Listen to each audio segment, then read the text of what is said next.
Hello everyone, it's Josh from Touch the Fire Twice, and I'm here today with an in-depth sniff and review of 3 fragrances from the candle company Boy Smells. If you're not familiar, Boy Smells was launched in 2015 by a couple. They both worked in the fashion industry and they wanted to do a side passion project, and so they launched Boy Smells. The idea, their tagline being candles for every identity, full-bodied scents that turn daily routines into rituals of self-exploration, where they take sort of traditionally masculine scents, and as they say, they wrap them in a prettier bouquet. And so with this is sort of your more luxury fragrance or candle brand, though they do candles and also body fragrance now. They recently launched, I believe. But it is sort of your higher end where it's a very intense smelling, very unique smelling, where you think of sort of your mass market Bath & Body Works, where it's a gingerbread candle. You can find other gingerbread candles and other brands that are very similar. These really are very intricately blended, very unique blends that are kind of all conceptual. So it's not like, oh, here's one that is going to smell like, figs. It's their take on a fig fragrance, or whatever the fragrance notes are they're going after. And so they're very conceptual, they're very strong. It's the kind of thing that maybe isn't for everyone, but if you really love deep, intense, in-depth, complex blends, like, the way that you love wine or you love personal fragrance, then it's really, I think, a great brand to check out. It's sold in many stores, Nordstrom's, lots of boutiques, as well as, of course, online. And being more of sort of a high-end, more luxury candle brand, the prices do lean there, but really when you think of the prices of, say, Bath & Body Works now going up to $29.50 for some of their candles, all of a sudden this doesn't seem so crazy to be spending maybe $34 on a candle. They are considered cruelty-free. They use, for those who are interested in materials, they use a coconut and beeswax blend for their wax in your traditional cotton braided wicks with fragrance and natural oils. The sizes, they have a couple different sizes they typically have. So their standard is an 8.5 ounce single wick in a glass tumbler. And the retail on that, I believe, is $32 to $39, depending on the collection it's from, with a burn time of 50 hours. And then in some of their most popular scents, they have what they call their magnum size, which is 27 ounces, 27 ounces is a hefty candle. And that is 3 wicks and has a burn time of 110 hours.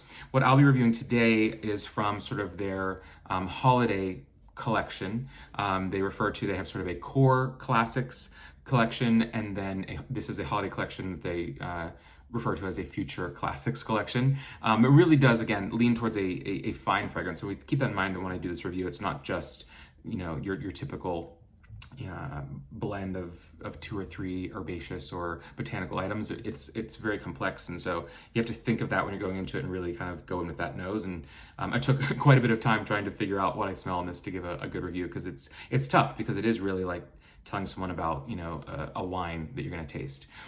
What I'm reviewing is a collection from a variety pack, actually, from their holiday collection. This they did as 3 votives.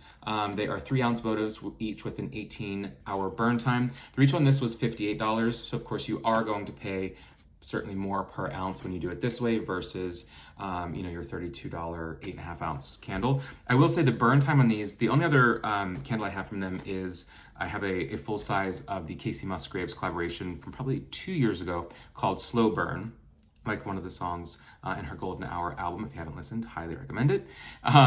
But what I've learned from that is it's not something that, I burn for a season, I burn through and it's gone.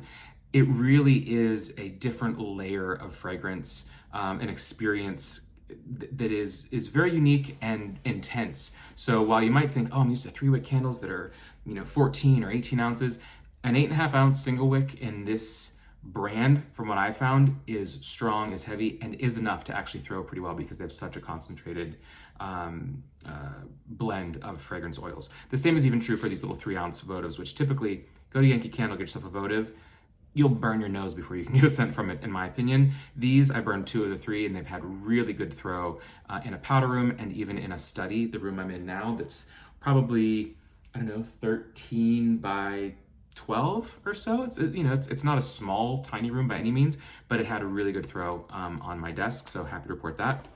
Anyhow, getting into it, let's dig right into what's this. Again, this is a holiday collection. I'm a sucker for good branding and good marketing, and it just really is a really nice luxe experience on these. So here is that. Let me open this up. And here are their gorgeous, honestly, gorgeous glass vessels, all in a colored glass. And the fragrances I have here are Broken Rosary, the Nîmes, and Figurare. So that is French and Italian. Any folks who speak French or Italian, please correct me if I'm pronouncing these incorrectly. I think this is close to accurate though. And so I'm gonna sniff them, I'm gonna tell you what I think about them, and I actually do have some B-roll here to show of the burn. Really have great burn on the two I burned, and like I said, fantastic throw and just such interesting notes and blends. So we're gonna dig right into it. You'll see me going off screen a little bit because I do wanna read you a bit of the description, how they describe the scent, as well as the top, middle, and bottom notes. And so these are for my fragrance geeks out there who really want to dig into dissecting the notes and dissecting the fragrance. So I'll tell you how they describe it, the notes they give, and then sort of what I get out of it from specific notes that I get, and then just the vibe or the scene or where I'm sort of transported, the story in my head, because that's typically how I like to do my in-depth sniff and reviews, which is why it's not just called a candle review. It really is about like in-depth trying to figure it out, both from sort of almost like the, not scientific, but from the, the fragrance geek side of understanding, oh, this note means this and smells like this, and kind of almost like the more educational or clinical side, and then into just like the experience and what you feel and your interpretation of it side of things. So almost like the science and the art, I suppose, of fine fragrance. And so the first one, Broken Rosary, again, this is their this is their holiday collection from 2021. I believe a few of these scents, maybe all of them were returning scents. So this is Broken Rosary, the first one we're going to talk through. So this is again, the reusable glass tumbler. This is their votive size, the 3 ounces. You have, again, just a solid glass, and it's a nice hefty, thick ridged on the bottom there, thick base, and then a paper metallic embossed label. The description for this one, it's hard to read on here, but these are just the notes in a couple of languages. Their description on the side of this is a breakout holiday hit, Broken Rosary, which is returning in 2021. They're calling it a spiritual rose and wood wonder to convert your surroundings into a holy space. Cedarwood, lush rosewater, pumiced orris to incite new visions of the holidays. Earthy spice notes of cardamom, moss, and cinnamon leaf round out this fragrance that you're sure to worship. The notes specifically on this, I'm going to run through them because there are a lot. Bergamot, cardamom, cinnamon leaf as your top notes. Middle of violet, orris, and rose. Orris, I've learned, is the root of the iris flower. Cedarwood, bottom notes rather, cedarwood, musks, sandalwood, and moss. So honestly, sometimes you hear the notes in fragrance, or whether it's a candle or body fragrance, and you get a sense of what it's going to smell like. This one, and a lot of these, based on even notes, it's really hard to say, oh, I know what that's going to smell like, which is, I think, just interesting. It makes the experience a little bit more mysterious. Oh boy. First of all, again, it burns clean. It burned really, really well. And this was in sort of like a nook that I have between the study downstairs and the powder room. And I have a sort of like a hutch there. And in that area, it really threw very well. I could even smell a little bit into the great room, which was nice. So as far as the main notes, I'm actually getting a lot of the orris, because when I smelled this, and I made Fabrizio sniff it as well, it reminded us a little bit in some ways of, there was a cologne I wore years ago by Dior, I think it was just Dior Homme. And it was, to me, it smelled like books and like old erasers, like rubber erasers in school, and very strongly of iris. And iris is one of the notes in that fragrance, the Dior Homme. And orris, again, being iris root, I really do get that heavily in here. For me, even more than the violet, I do get the iris. The other note that I heavily smell in this is cardamom. It is not sort of your spicy food-like cardamom, but rather it's greener, it's a bit cooler. Obviously, this is not a cool fragrance when you get the musks and the sandalwood and the cedarwood and, the cinnamon and then the florals. Like, this is not cool. This is definitely warm scent for me. But the cardamom does add something. This is a sort of a blast from the past if anyone has ever remembered this, but actually Bath & Body Works aromatherapy 10 years ago, they had a fragrance called Lemongrass Cardamom. It was a beautiful spa-like fragrance. I actually still have like a pillow mist of it that I rarely spray just because I want to maintain the scent. And there's something in here, the cardamom, obviously, that really is reminiscent of that. So again, I say that not to say that this is anywhere, similar to that in any overall way. It's much more complex than, that aromatherapy collection from Bath & Body Works was.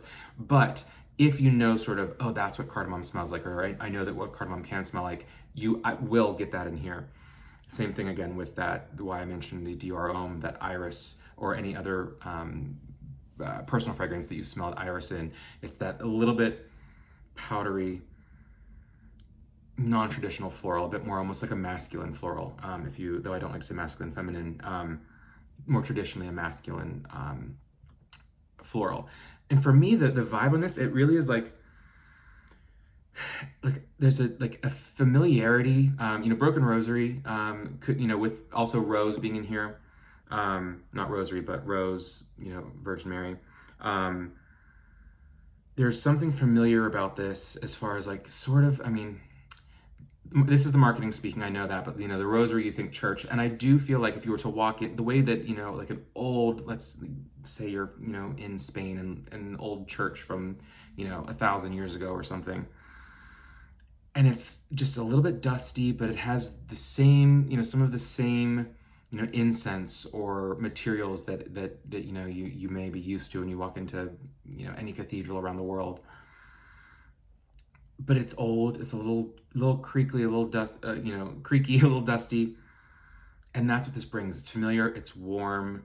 It's got, I'd say, warmth from the cedar, a lot of that iris, and then the cardamom bringing that sort of green freshness in there.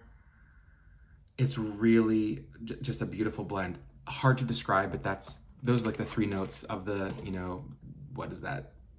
10 they give us. Those are the three that I really call out the most, and the vibe I feel, that's where it kind of transports me to. So that's Broken Rosary, really, really nice. The next one I want to get into is de Nîmes, like denim, not surprisingly. And that is French, but it is also, I believe, a town, and maybe that is actually, I think, the town where denim was first created, at least according to the website here. So this one, it says here, the original blue jean beauty, de Nîmes, is back, named after the city of Nîmes, France, where denim workwear was first produced hundreds of years ago. This candle has quiet, cool quality of French indigo, earthy notes of violet, eucalyptus, and blueberry. This holiday scent has dressed up provincial quality, essences of almond and rhubarb with darker wood notes and juniper berry, while ambergris gives a slight seaside minerality. So again, what I love about this and what I love about fragrance in general is these are things that you would never think, I'm going to put, and I'll actually give you the full notes on this. They sound like they would never go together, but they blend together so beautifully. While Broken Rosary, I would say, is maybe more traditional and warm feeling, this one is cooler and just a little stranger, but I think to me it's more interesting because of the way that these different notes play off of each other. So the full notes from top, middle, bottom: eucalyptus, black peppercorn, rhubarb, blueberry, violet, suede, ambergris, incense, almond, patchouli, vetiver, and moss. So much going on there from those top notes where it's, there's the rhubarb, the blueberry, the eucalyptus, a little bit of floral from the violet. Then you get into suede and ambergris and incense. That's heavy, heavy, heavy stuff. Patchouli, vetiver, all heavy. The almond is like wow, where did that come from? Well, let me just get into it and smell it.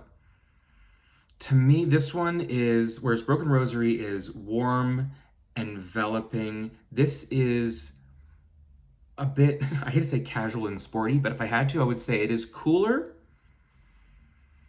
It still is old world though, which is, this is such an old world collection in that sense for me. But there's a brightness to it, and again, a casual or sportiness to it if we're thinking of like a mass marketed, body fragrance when they think of the sport version of it. It's lighter, it's brighter, but it's, pulled from similar things. For me, what is so interesting, there's like a little bit of the food in there with, like the rhubarb, the blueberry, but it's not, and the almond, but they are more like botanical versus a gourmand, certainly. For me, definitely a lot of violet, there's like a powdery sweetness. It's very sweet in the violet, almost like a violet candy if you've ever smelled that or eaten that, where it's like this little foil. I'll put a little picture here. The little foil candies that are violet scented or flavored. I'd say the eucalyptus maybe there. It's like it's not your spa freshness of eucalyptus, but it's like when you smell like that powder again on like dried eucalyptus, but still somewhat fresh. A lot of vetiver, which is woodsy but still green. So vetiver, I believe, is a root of grass. So it's kind of woodsy, but it's not a wood, you know, and again, it's from grass, so it does have like a vegetal green angle to it. I think a lot of folks are familiar with vetiver. It's in many, many, many fragrances. And then you've got that musk and the ambergris, which is like that very resinous, musky sort of layer that plays in there, but it's not as heavy as, you know, like a sandalwood or something that is like a heavy wood. Because when you think of this, like there's not really much of any wood notes in this. When you think of what patchouli, vetiver, moss, suede, ambergris, incense, they're earthy, but they're not woodsy necessarily. And I would get a little bit of that peppercorn on the top. But yeah, powdery sweetness of violet, a little bit of eucalyptus in the background there, a lot of the woodsy green vetiver, and some sweetness of that musk that's kind of playing in there. But it's so funny when I compare, say, the Broken Rosary with the Nîmes. This is round, warm. You've got the rose, you've got the cedarwood, you've got the iris. Whereas this is cooler, sweeter, with that violet and the eucalyptus, but also with that woodsy and green vetiver and musk. Really, really interesting. Love that one. Each time I sniff one, I'm like, oh, I like that one better. No, I like that one better. No, I like that one better. Whatever. But that's a sign of great fragrance, right? And then the final one is Figurare, which is like figure. It says it's an Italian verb meaning to represent, to depict, or portray. And this is a beautiful, beautiful emerald green vessel. I didn't call out, but I obviously think it was obvious that the Nîmes was in an indigo blue. But Figurare, so we're over in Italy now with this one. It says their interpretation of green fig note, which fragrance houses, there's always sort of a fig fragrance. We think of Atelier Cologne, which I'm a huge fan of. They have a beautiful Figuier Ardent. Again, I'm hope I'm not butchering the pronunciation, but really loved that fig cologne that they released. Anyhow, they say this is their modern take on traditional opulence with sumptuous fig leaves, with black pepper, cardamom, coriander, gentle wisps of rose, lavender, and resinous fir balsam. In essence, a holiday-forward, earthy, herbal, spicy emerald delight that is disinterested in the sweet. So that's good to take note. Sublime yet grounded, it's a fragrant gesture and nod to turning the traditional holiday season into one that is meaningful to you. This one also has a lot of, oh boy, that's good. A lot of notes in this one, top, middle, bottom, read them through for you. So obviously fig leaves, coriander seed, which is, for those who don't know, cilantro seed. So fig leaves, coriander seed, black pepper, cardamom, again, rose, lavender, nutmeg, patchouli, pepperwood, fir balsam, and cedarwood. So you see these definitely are in the same family where there's a lot of, you know, the floral in there. A lot of these have sort of some rose. There's the black pepper across these, patchouli across a few of these, cedarwood. So it really is, there's some woods, there's some, you know, botanicals, there's a little bit of herbs, there's maybe some floral, but a dried soft floral that make these all very different, but make sense they're in the same collection. They're cohesive in that way. This one is, I mean, if fragrance had colors, which for me, I feel like sometimes it does. I mean, obviously green fig leaves, and this candle really, it smells green in that way. This one for me, so Figurare, very much heavy on the fig. I'd say this is more obviously fig, whereas if you didn't tell me it was a fig-based candle, I'd probably pick that out. Broken Rosary and Nîmes, the iris I might get some of the notes in Nîmes, but not as obvious as the Figurare.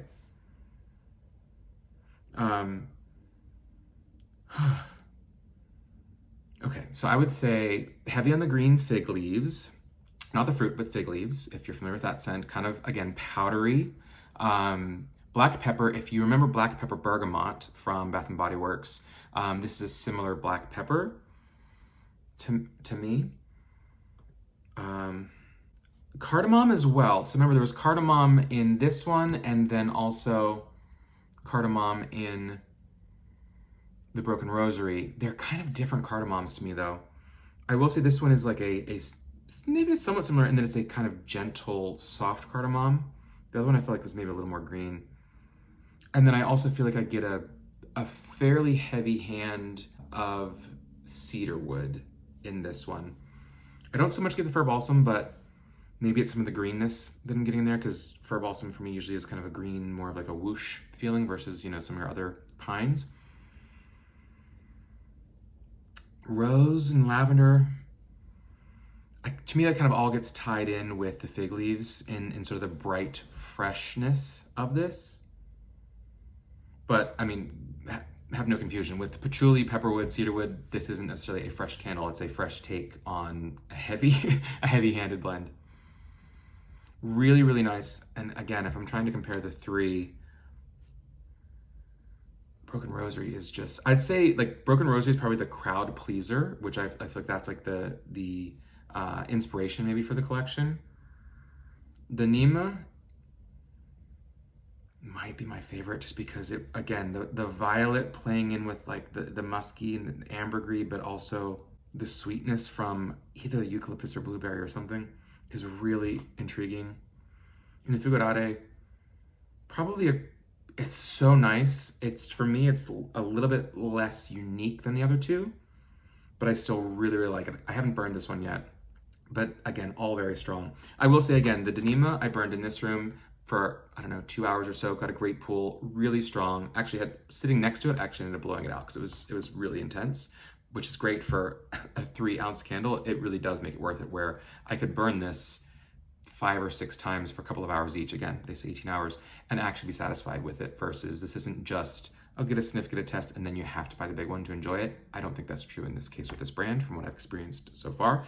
Again, Broken Rosary, I've done a couple of burns on that, a couple hours each, and great burn as well. Overall, I'm really intrigued. I want to explore more in Boy Smells. It's kind of like though this is their holiday collection, they're kind of non-seasonal to me. Like, you really can burn their fragrances anytime throughout the year, which goes against my typical mode. I'm very seasonal with most of my burning, but I love the idea of being able to have these sort of signature scents that really are just, they're enveloping. They really do capture you. It's funny, I actually did not to get too off track, but I was part of like a marketing group where like a marketer, you know, interviewed a couple of fragrance fans essentially, or enthusiasts. And it was interesting in the conversations, there were some people who said, oh, I like to have a signature scent because I fragrance myself for others to smell me when I walk in a room, or to hug me and know what I smell like and be reminded of me if they smelled on someone else. That was one perspective. My perspective was more, I do it mostly for me, because, you know, even when it comes to, you know, personal fragrance, I like how it smells. It makes me feel good. It puts me in a certain mindset or vibe or mood. And so for me, that's the same thing with home fragrance. Of course, though, I like my house to smell nice if I have visitors, but this would be one where if people wanted sort of a signature scent, or they wanted people to say, wow, that is so interesting. What is that scent? This is the kind of thing, this is the wow scent, which also makes it great for gifts, in my opinion. Not inexpensive gifts, but really nice gifts. Again, something that you don't find everywhere. So apologies for the long video, but that is my overall initial take on Boy Smells. Again, they've got a lot of interesting scents out there. I've sniffed a lot of them from over the past couple of years, actually, at some different boutiques, but made my first purchase again with the Slow Burn, and then with this one. I do plan to buy them, you know, throughout the year. I don't think I'll go deep down and make them my, you know, primary fragrance company necessarily, but they are, when you want something really unique and intriguing. It's like the difference between, you know, your everyday drinking wine and like that really nice bottle that you want to sit with and explore and experience, versus just have it going in the background, which is kind of what I look at, you know, say like a Bath & Body Works versus a Boy Smells, or in some cases Homeworks and Slackens, where they really are more of an experiential thing. So, and also just like, again, the branding, the presentation really is just, it's gorgeous. Well worth, in my opinion, well worth the price as far as the overall experience and most importantly of the scent. So if you have smelled or burned or purchased boy smells in the past, let me know what you've smelled or what you think of them. I'd love to hear some recommendations of like, oh, Josh, you got to try this one next. And I will continue to explore some new fragrance brands alongside my go-tos with Bath & Body Works and Slack & Co. Homework Scentworks. But excited to see what else Boy Smells brings in the future as well. And so until next time, guys, take care.